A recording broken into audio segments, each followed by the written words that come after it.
My hearty thanks to all of you for listening to me. I hope that my voice is perfectly audible. So, from the book The Key to Theosophy, written by Madam Blavatsky, and I am going to start from these very questions that what is the objective of the Theosophical Society? So, the first thing is that to form a nucleus of universal brotherhood.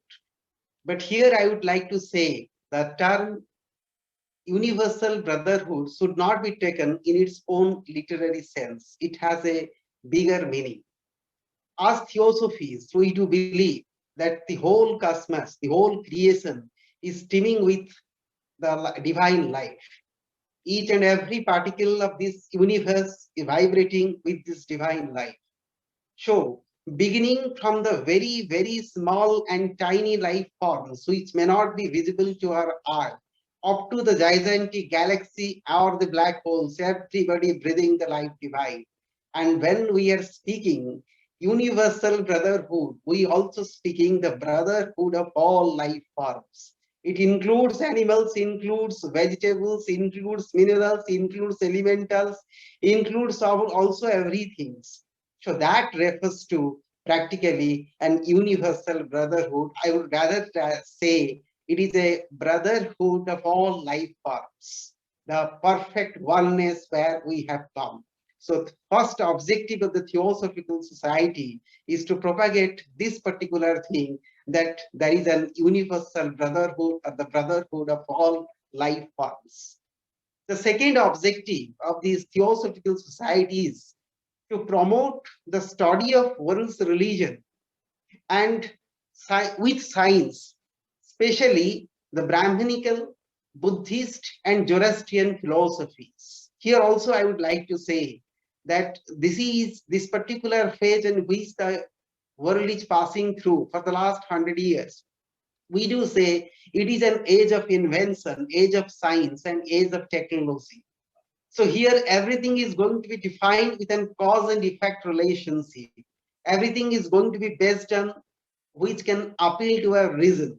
And here the Theosophy says that we have to reinterpret our old, you can find literary and highly valuable scriptures with a very scientific bent of mind, so that it will be scientifically, rationally, can be acceptable to the human being. So this is a bigger objective of the Theosophical Society, just to propagate our ancient scriptures, just to propagate our ancient and great religions and their philosophies, religions in a broader sense and their philosophies, just with a scientific point of view, so that people today can accept it with rationally and also with a greater degree of scientific bent of mind. And the third objective of the Theosophical Society is to investigate the hidden mysteries of nature. Here also, I would like to say the very term, the hidden mysteries of nature, needs to be further defined. What actually it says? The thing is that the particular physical plane on which actually we are living, this physical plane is not a real and is not a perfect basis on which the nature can display all its hidden laws. Practically, the surface of the earth, the nature is exhibiting its subsecondary or the secondary laws, which to an average human beings may appear quite unconvincing. Here we can see that, look at, in certain type of limited point, the evil wins over the virtue. Or we can say that here in this material world, very often the material principles, they appears to be stronger. But this is only the subsecondary laws of nature, which to some extent may camouflage the vision of an ordinary person's. But the theosophy is here just to reveal and unfold before us the hidden mysteries of the nature and the nature's inner laws, its inner principles, its inner values actually is more beautiful. And these things are displayed to a person when he goes inward. In the higher planes of consciousness, we see the beauties of nature and we see their inner principles, and then we understand the grand vision of life. And Theosophy here to lead us from the sub-secondary and the secondary laws of nature to see the inner and the beautiful laws of nature. So that is the third objective of the Theosophical Society. To some extent, we can say that when we stand in the surface of life, we simply come across the restless versions, the webs of the oceans, which very often going to perturb us. We feel that this perhaps this life is going to be, this material life is going to be full of anarchy and full of confusions, full of crises. But this is not like that. We need to go deeper and deeper and deeper into the ocean. When we reach at the in the deep ocean, there we see the real beauty of a sea, real beauty of an ocean, and there also we discover the real beauty of life. And Theosophy here to lead us from the surface of life to the inner side of the life, to the vast deepness of the life. So that is the objective of the Theosophical Society. So here another questions the author has raised, that it appears to be an utopia to a common man. We can say, of course, if we see that how this grand vision is going to be acceptable, that this brotherhood of the humanity will be in perfect, with his perfect beauty, will be acceptable to each and every life forms, appears to be to some extent a utopia. But it is not like that. Why it is accepted as an utopia? It is because the present condition of the humanity is not suitable for that particular things. Here, people have been divided on the various caste, creed, and colonies. We are calling somebody as Jews. We are calling somebody as Parsis. We are calling somebody as Mongolians. We are calling somebody as Aryans. So the entire you can find humanity, they have been artificially divided into so many races. And from this very often, from this point of view, it appears to be that it is an utopia. But here the author has said that when we look deeper and deeper, we understand that what appears to be an utopia is perfectly not like that. So the gradually this spontaneous development of the caste, creed, a colony, different traditions, beliefs, they are the spontaneous expression of certain type of sociological conditions. And Theosophy is here to assist us not to fall in trap with these so-called traditions, customs, beliefs, and to go beyond that, because there is nothing beautiful more than the discovery of the truth. Truth actually stands above all these principles. And Theosophy is here to help us to achieve this particular element or these particular conditions of the universal brotherhood, which can be possible when we reinterpret the real beauty of religion, when we reinterpret the real values that lies in every religion, instead of falling a victim to the so-called tradition and custom of every religion. Here the author has slightly hinted upon the present religious conditions of the society. We can say the present religion to some extent is responsible to encourage this narrow-minded, selfish attitude of the human beings.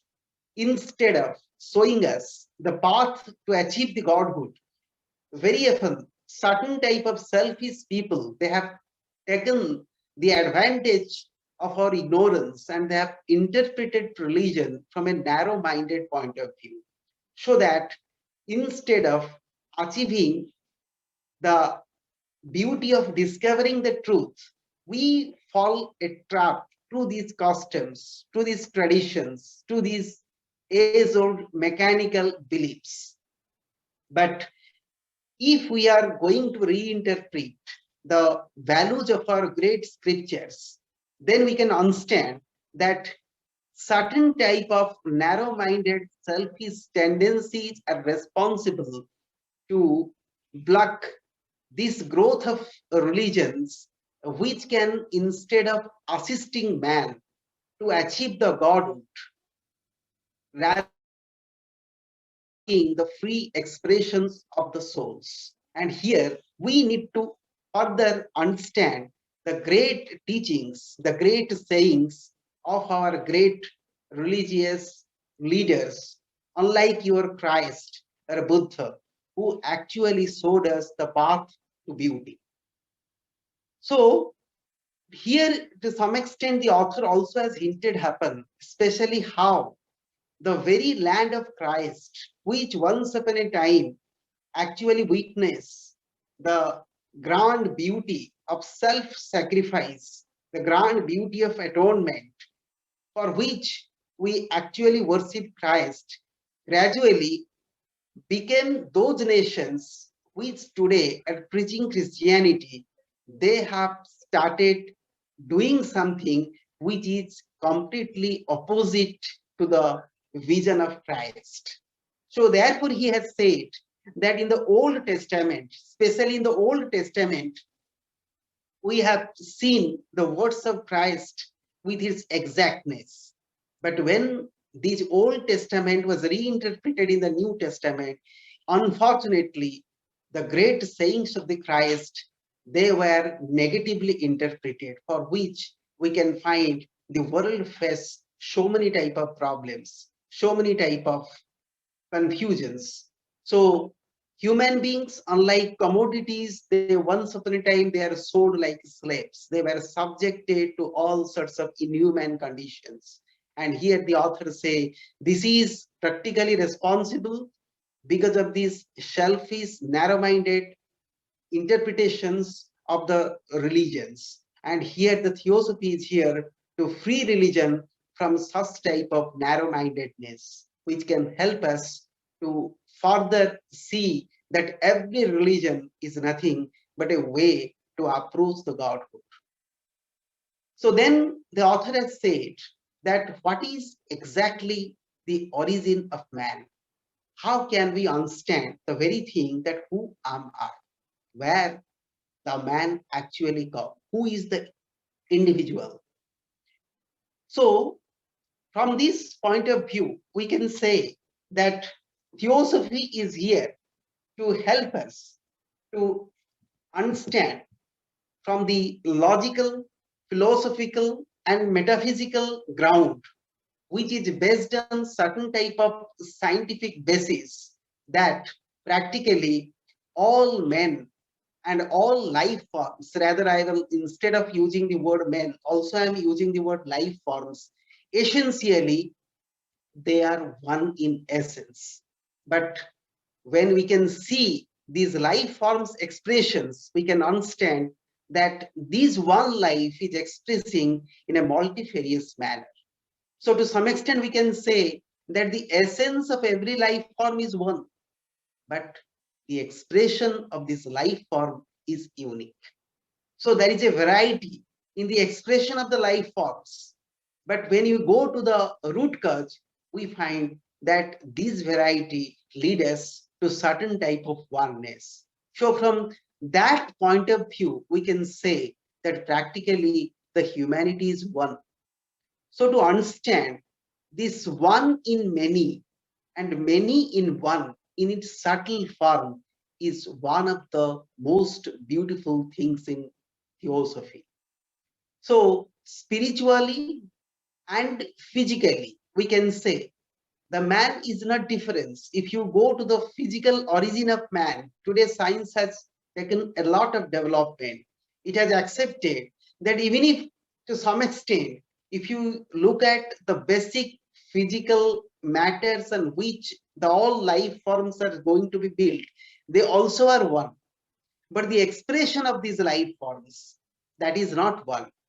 So there is a diversity in the expression of the life forms, but there is a oneness in the origin of the life forms.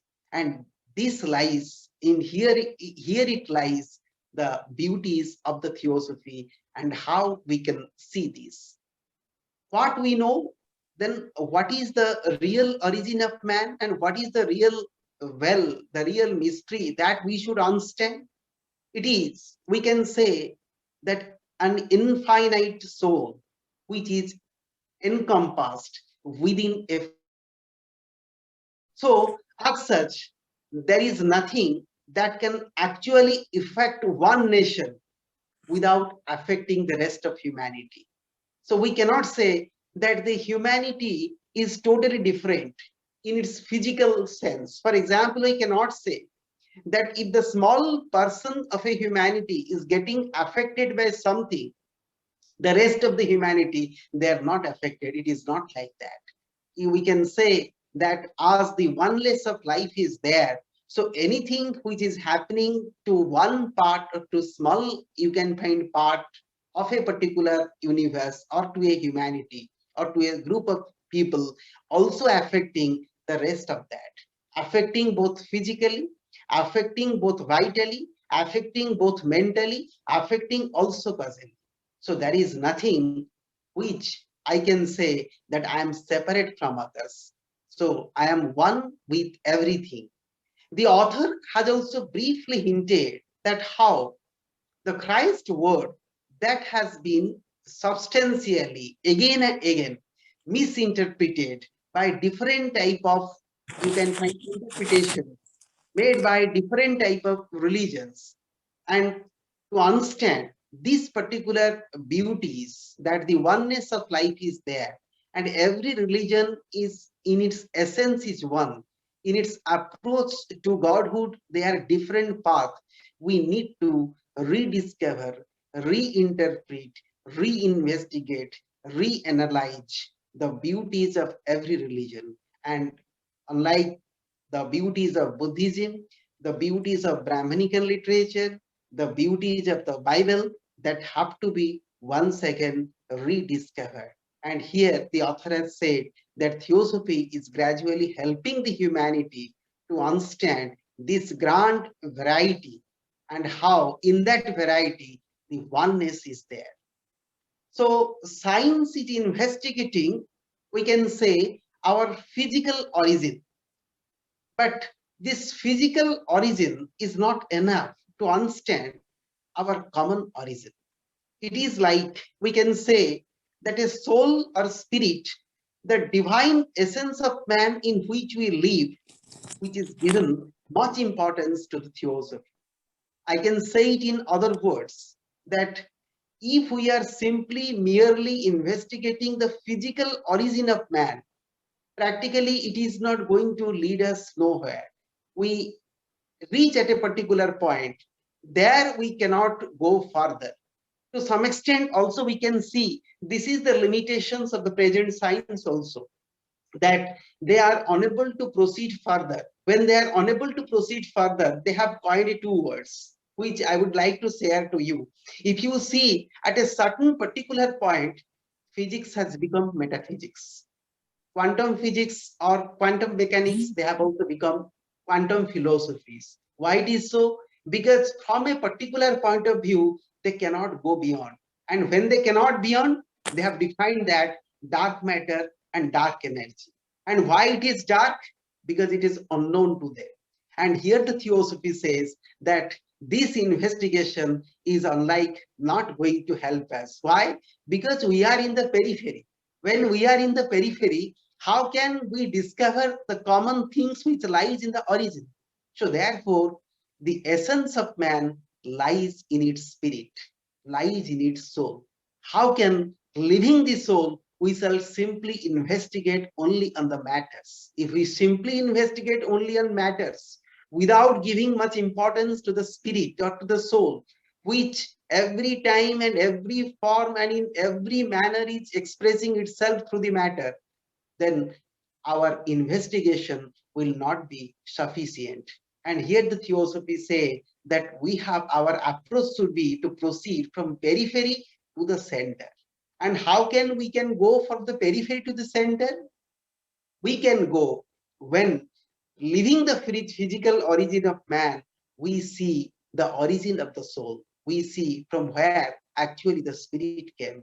And when we go to that particular path, then we understand that practically how there is oneness of life. And we not only understand that, we also get a lot of joy out of that, which is defined as a sense of ananda.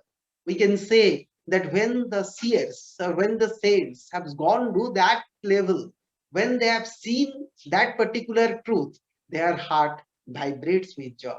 And we all also, it is possible, we can reach at that point, we can discover also that. But the thing is that, condition is that we have to very thoroughly and with much seriousness, with much humbleness, with much dedicatedness, we have to approach the books of theosophy and try to interpret it from an honest point of view. The universe is visible and invisible. Nature is subjective and objective, and all have a common origin of the divine essence.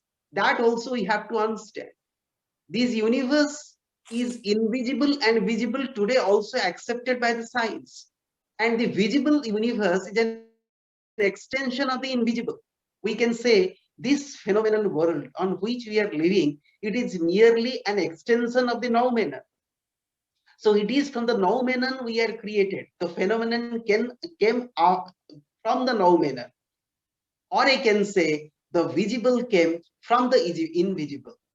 And the so-called objective part of the nature, which is visible on the surface of the earth, has its subjective quality in the deeper planes of consciousness. It is when in the higher state of consciousness we go and we meditate, we elevate our consciousness to a higher plane, there we come across the subjective part of the nature. There we come across the beauty part of the nature. And there life with all its beauty stands just naked before us. We see approach life as it is, but this is not actually feasible in this objective part of the life or in the objective surface of the earth. So another question the author has raised: what can be done in the physical plane? So what we can do on the physical plane to spread and propagate theosophical idea is one of the great cause, is one of the great thing that practically we can do in the physical plane. So physical plane is a natural expression of these subtle planes. But from the physical plane, we can approach to those you can find delicate planes of consciousness. So therefore, in the physical plane, we have to create conditions.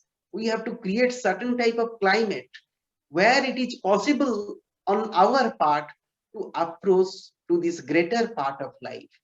And to create that conditions, what we need to do? We have to believe, we have to spread, we have to be an example for these theosophical visions of life. So it should not be reflected only in case of words. It has to be translated into the action. And what actually need to be done in the life in this physical plane? We need to be selfless. We need to have unselfish love, love for everybody. I did say we must also have a love for that mosquito which is simply sitting on my skin and sucking my blood. I must also have the love for even that ferocious tiger which has been painted, that tiger, tiger burning bright. Also, I must have love for that. I also must have the love to that great poisonous snake which is always angry and sitting ready to sting upon me. I also must have love. I must have no sense of cruelty. My heart must fill with the grandness of the love. That has to be done in the physical plane. So the feeling of mutual brotherhood is a deeper sense of humbleness. We have to understand that this is not a very ordinary thing. This understanding of this universal brotherhood, we can acknowledge it from a theoretical point of view. We can argue it from a theoretical point of view. But practically, to understand it, to realize it on the physical plane, it requires a grand effort. And thing is that we have to melt our ego. We need to be very much humble. We need to be very much kind. We need to be very much polite. And to eliminate these unnecessarily, we can say the unnecessarily causes which is polluting the physical plane, like your selfishness and all sorts of violence, all sorts of negative thoughts. The only weapon is that we did say selfless love, unselfish approach to the life. We can say the selfless love is only the panacea by which we can meet all the violence. So religious differences should be presented in a practical form before the audience. What is in a practical form? They should not be associated with unnecessarily passions, with unnecessarily traditions, with a narrow-minded interpretations. It is because religion is very powerful. It do affect the average temperament of the humanity. So here it is our honest approach, it is our honest duty that we must make every religion as a sacred path to achieve truth. We can say the religious differences are nothing but different type of, we can find that different type of ways just to approach the godhood. Every religion is nothing but a effort to discover the truth, to approach to the higher planes of consciousness. It may have a certain type of differences in its way, but essentially its essence is same. And the truth is actually higher from every religion. And no religion, we can say, is higher than the truth. So truth is higher, and religion is nothing but a medium to approach truth. So therefore, every action has its moral, physical effect. So that also we have to understand. So when we are discovering the origin of man, and when we are trying to reinterpret the religion, also at the same time we have to understand that every action that also we are doing has its different type of effect. It has its physical effect, it has its astral effect, it has its moral overtones, it has its mental effect. So it do have different type of effect. To some extent we can say it is the karmic effect. So as one injury to a, you can find body affect the whole body. We cannot say that if the one part of my body is affected, I am really unperturbed. This is not possible, because if there is an injury in one part of the body, the whole body to some extent is getting affected. Similarly also, if there is going to be a small part of the men in any, you can find part of this particular earth, if they are facing certain type of, you can find negative effect, we all are affected by that. I cannot say I am unaffected by that. I cannot say I am totally isolated myself from that. It is not possible. So therefore, what we need to do, we need to propagate theosophical values. We need to be have a deeper sense of unselfish love to everybody. We need to stick to these the actions without expectations, and we need to stand as an example just before others, so that in this physical plane, to some extent, we can create certain type of conditions from where we can make a deeper expeditions to the higher and higher levels of consciousness. And that is the esoteric, and that is the main purpose of the theosophy, to prepare or to transform this average, to some extent, this uncultured uh, conditioning process of the humanity to a higher level, to push them to a higher level. And to some extent, the authors say Theosophy is already doing this activity.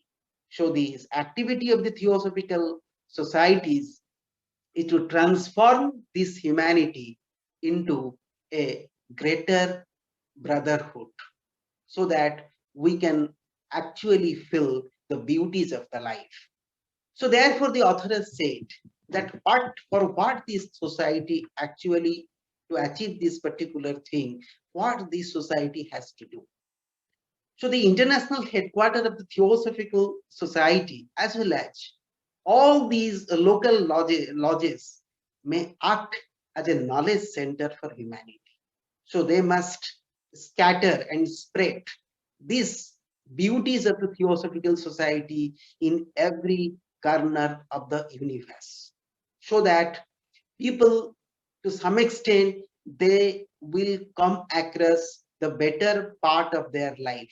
They will come across to certain type of path which actually can lead them to the self discovery, or can lead them to the discovery of truth.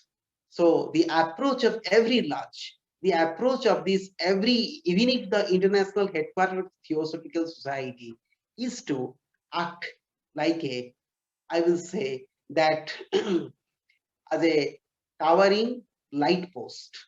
I will say in my term, every lodge or every, you can find headquarter or every offices of the Theosophical Society must be a, you can find lighthouse for the humanity. There must be a lighthouse. Unlike a lighthouse is important in case of sea, just to help these, you can find ships to navigate properly in the ocean or the sea. Similarly, also, Theosophical Society must be an eternal radiating light post who can actually show the real light to the humanity, by which they can see the reflections of the truth, which is to some extent impossible on their part because of so many type of, you can find, karmic effect. So they must, theosophical members must popularize the concept of Lord Buddha, the present Theosophical Society, and the possibility of an universal brotherhood in a practical terms.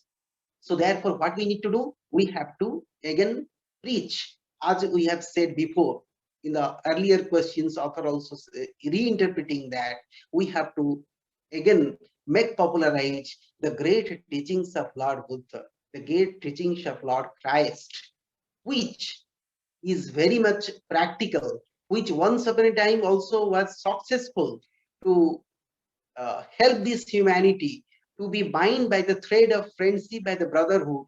Even today also, those preachings, those sayings, those qualities, those examples must be presented before them. Because in this present juncture, we are facing a lot of crisis and conflict. And this crisis and conflict we can able to overcome through these great preachings, which this Theosophical Society need to recover from these old scriptures, and need to interpret it in a plausible terms, in acceptable terms, in a practical terms, happens, how to develop in man his spiritual powers. It is another, you can find questions author also have said, that how it is possible that we can really infuse in man its quest for unknown. To some extent, we can say that every life is a quest, every life form is a quest. We can say this whole universe is nothing but a deeper quest for truth. So every life form, every, I will say that every type of forms which is visible and which is invisible, to some extent, in their limited capacity, they're approaching towards unknown perfections. But the Theosophical Society is here to accelerate this path of evolutions. We are not satisfied that in the same evolutionary process, in the same mechanical process, we can discover the ground truth. No, we have to accelerate, we have to quicken. And how can we accelerate? How can we quicken? So this can be possible when I am going to infuse in myself this quest for immortality, the quest for truth, the quest for that particular knowledge which can show us actually the wisdom. Knowledge has to be transformed into the wisdom. Our so-called knowledge has to lead us to a thorough understanding. if it simply remains restricted in the domain of knowledge, if it is simply remain restricted only in my as an informations, so it is not going to help us. So we have to understand the path of evolutions. I need to infuse in myself that waste. And how can I do that? It is very simple. The more I will go to the right path, the better I will isolate myself from the wrong path. And what is a wrong path? Cruelty, violence, selfishness, egoistic temperament. All these I need to remove. All sorts of superstitions, all sorts of blind beliefs, all sorts of selfish tendencies, all sorts of quest for material pleasure that need to be eradicated from me. Bigotry in any form, not acceptable in Theosophical society. It believes in honest doubt. There must be an honest doubt. As long as the doubt has not been clear, there must be an honest doubt. But there is no place for a blind superstitious activity, either in religion or even in science or even in the social life also. Because we also find that science have many type of, you can find also scientific superstitions. Very often when we see the modern movies, it to some extent gives us a different picture of science. By interpreting certain type of nature rules of science, we create so many type of fictions by which we can find that once upon a time the entire machine civilization is going to replace us. These are nothing, we can say it is scientific superstitions also, and Theosophy help us to eradicate that. Even in our social life, there must not be any type of superstitions or any type of evil motives. It need to be very much clear. And how it can be clear? It can be cleared by the theosophical thought. So theosophical thought acts as a sanitizer. It kills all sorts of evil things. And that I need to again and again, I need to develop within myself. And to encourage occult science and to impart true knowledge and to keep open the spirit of inquiry about the mysteries of nature, author is saying are the other approaches I can make. So what I need to do from this physical science, from these physical experiments, I need to go to the occult science. I have to understand that this universe actually is based on scientific temperament. The universe is more scientific rather than I can believe. To some extent, when we see even the physical universe, we become highly startled by its beauties also, even its scientific beauties. You can see that the entire universe is rotating. There is nothing in the earth, there is nothing in the space which is static. But in that static or in that moving thing, we also have a static, you can find feeling. I feel that I am static, but I do not know that at this present I am moving where in the space. So everything in the physical science also is to some extent interesting. If you listen to some of the, you can find talks given by the great scientist, also it appeals to us, but it is not enough.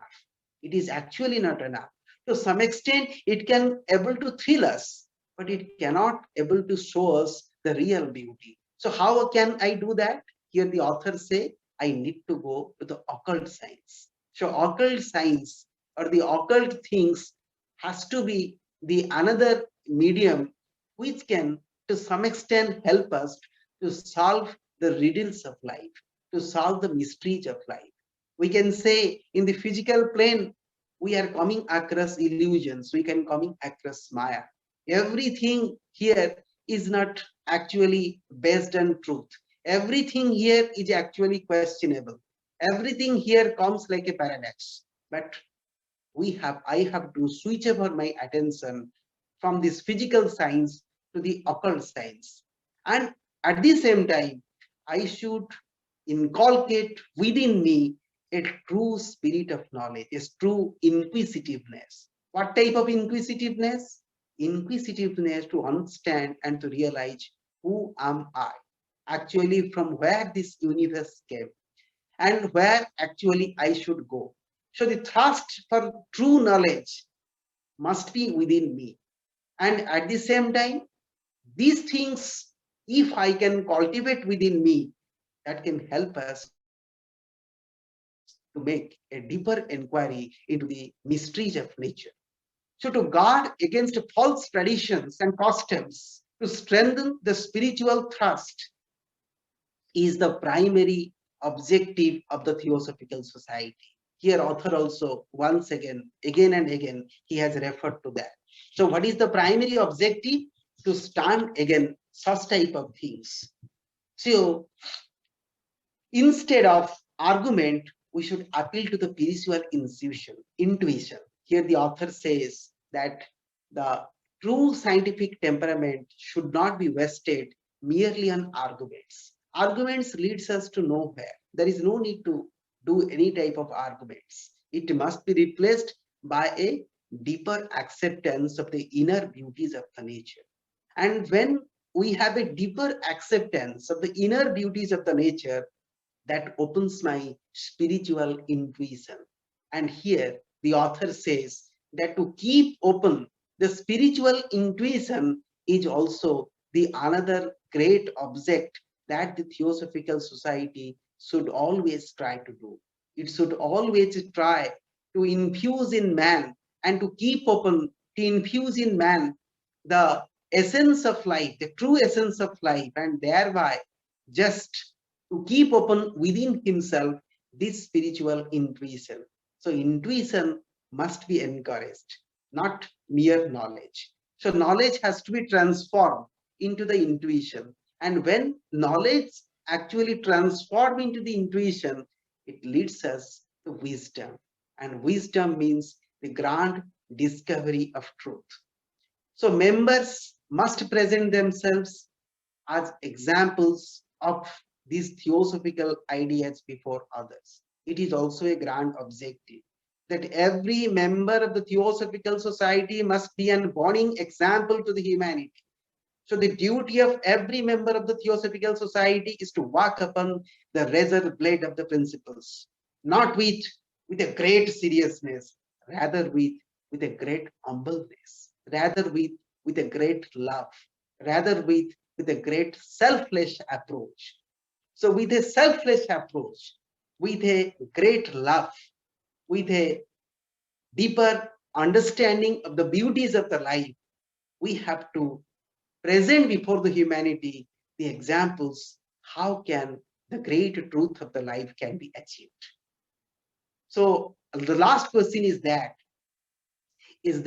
any ethical system that can be carried out in society? So what type of ethical systems, what type of ethical standards should be carried out in society?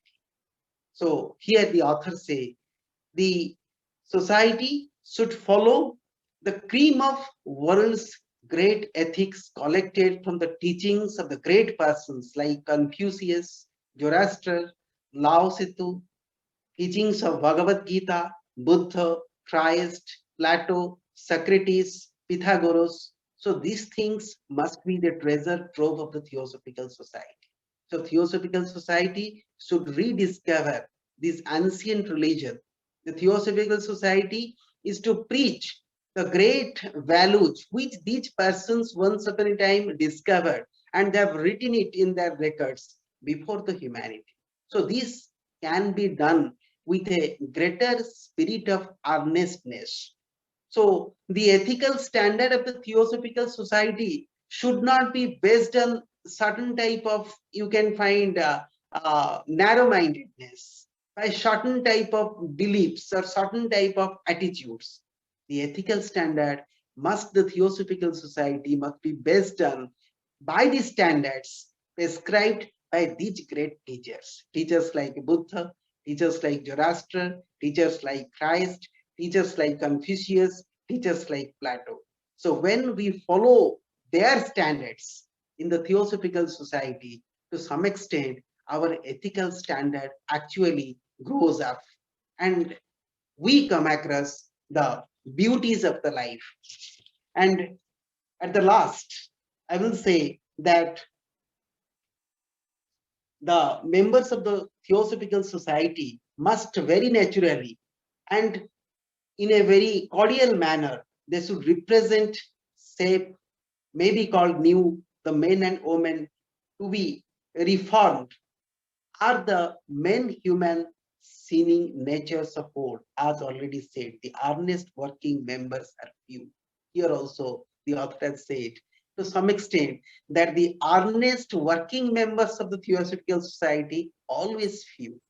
We cannot expect that every Theosophical members he will come to the great standards because very few persons are there who can reflect these great values. But the another thing the author has said is that most of the Theosophical Society's members, their efforts are earnest, their efforts are sincere, though they are not practically belong to that few category of the great standards set by these great preachers. All are also working sincerely.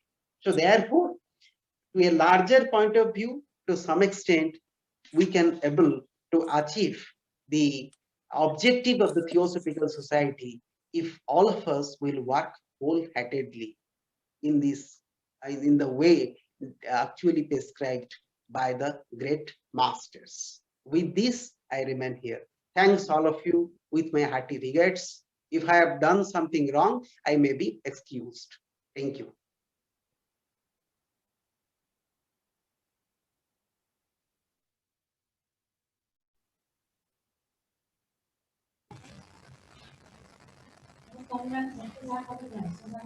So we can do some small amount of group discussions. If you have some questions, better we can deal with these questions answers.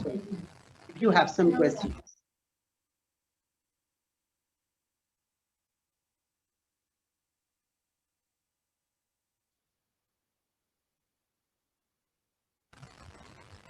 Unmute your speaker. Pradeep Mahapatra, unmute it.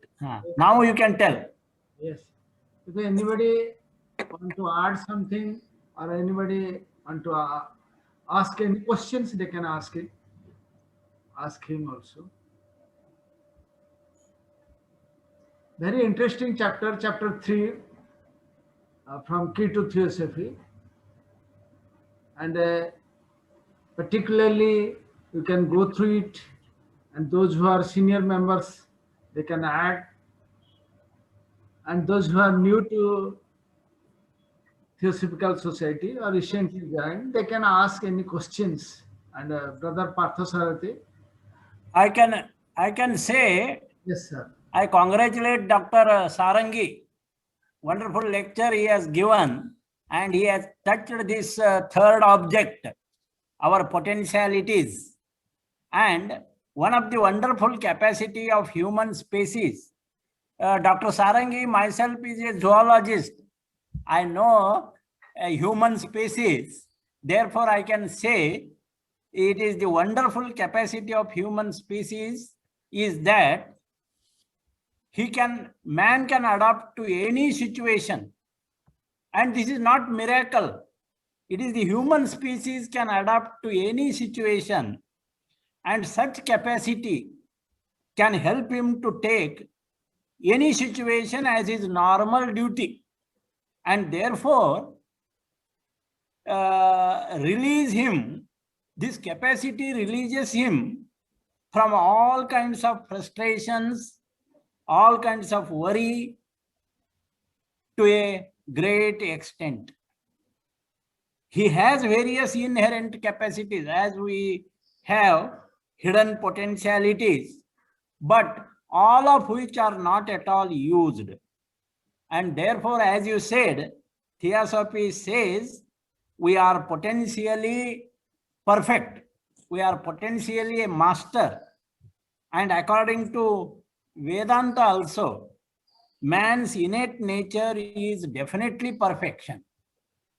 So we are moving towards imperfection to perfection. And therefore, Bhagavad Gita stresses that Swadharma may also means one's duty according to his innate nature of perfection and holiness. And H.P. Blavatsky, our founder, president of the Theosophical Society, said, duty is due to humanity. Duty is due to humanity. It is a great statement of HPB that points this hidden potentialities, and it would be a great service to humanity if, as you said, if all of us as members of the TS will get motivated like you by an ideal of purity and oneness of life. I think together this tracing on the perfection nature of man, we can do a miracle even. So thank you very much, Sarangi.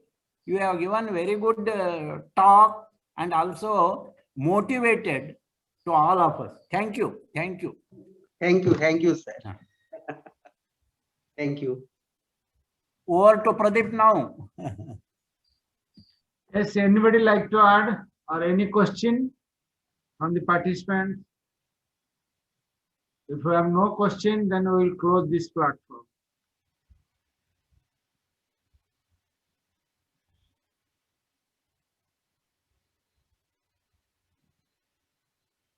Now I request Mitalini to close with a closing prayer. Yes.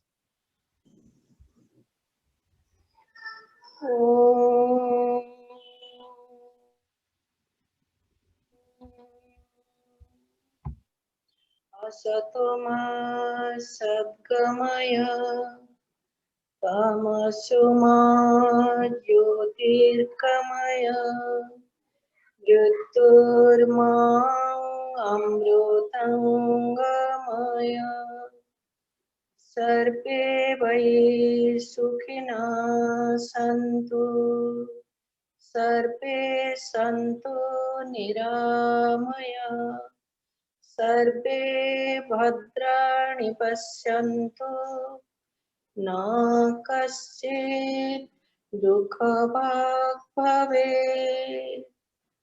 Om Shanti Shanti Shanti.